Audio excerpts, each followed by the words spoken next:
रिंकू, हाँ जी, ये देख। आगे तो चले। सत श्री अकाल बीजी। सत श्री अकाल पुत्र। अब साफ दिखाई दे रहा है बीजी। बहुत साफ दिखाई दे रहा है। बीजी इतने टाइम बाद नए चश्मे बनवा ही लिए। किसी अपने ने पैसे भेजे और हर महीने पैसे भेजेंगे। वाह। ਫੋਨਾਂ ਤੇ ਟੂ ਟੂ ਹੋਊਗੀ ਤੁਹਾਡੇ 1 ਤਰੀਕ ਤੋਂ ਬਾਅਦ। ਇਹ ਤੁਹਾਡੇ ਪੈਸੇ ਨੇ, ਇਹਦੇ ਨਾਲ ਕੋਈ ਅਮੀਰ ਨਹੀਂ ਹੋ ਜਾਣਾ ਤੁਸੀਂ। ਮਾਵਾਂ ਭੈਣਾਂ ਨੂੰ ਸਤਿਕਾਰ ਦੇ ਕੇ ਮੈਨੂੰ ਖੁਸ਼ੀ ਮਿਲਦੀ ਹੈ ਇਸ ਗੱਲ ਦੀ। मुख्यमंत्री माँ बेटी सत्कार योजना, आपका अपना भगवंत मान। India's digital payment system could soon witness one of its biggest policy changes since the launch of UPI.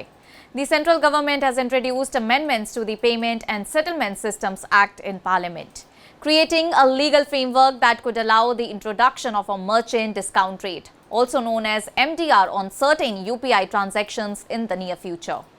While no fee has been approved yet, the amendment has sparked widespread discussion as UPI has remained free for both the users and merchants for several years. And the proposed amendment was tabled by the Finance Minister Nirmala Sitharaman as part of the Taxation and Other Laws Amendment Bill.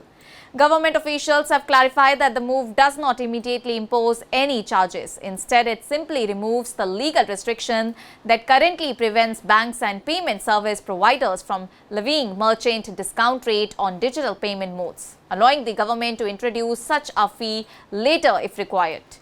Well, according to the reports, policymakers are considering several options. One proposal is to levy an MDR of around 0.3 to 0.5% on business-related UPI transactions above Rs 2,000. And another proposal suggests a rate between 0.25 and 0.4%. However, the fee is expected to apply only to merchants with an annual turnover exceeding Rs 1.5 crore. Person-to-person UPI transfers will continue to remain completely free, and small businesses are also expected to remain exempt. Merchant discount rate is a processing fee that merchants pay to banks and payment service providers for handling digital transactions. And such charges already exist on credit and debit card payments, but UPI has so far remained exempt, making it India's most popular digital payment platform. And industry leaders have long argued that the zero MDR model is not financially sustainable. Payment companies process billions of UPI transactions every month without earning transaction-based revenue.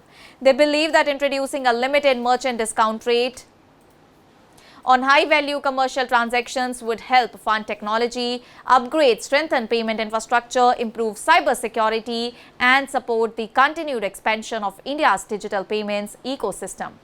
And the proposal comes at a time when UPI is setting new records, and official figures show that the platform processed nearly 23.7 billion transactions worth around Rs 29.9 lakh crore in July alone. Although transactions above Rs 2,000 account for only about 5% of total UPI payments, they contribute nearly 65% of the overall transaction value. Well, according to a Jefferies report, introducing MDR on these high-value transactions could generate annual revenue of between Rs 5,000 crore and Rs 10,000 crore for the digital payments industry. Government officials have stressed that no final decision has been taken on whether MDR will actually be introduced and what the final rate will be, or when such a change could come into effect. They also maintain that even if the proposal is implemented, nearly 95% of UPI transactions are expected to remain free, ensuring that ordinary users and small businesses continue to enjoy seamless digital payments.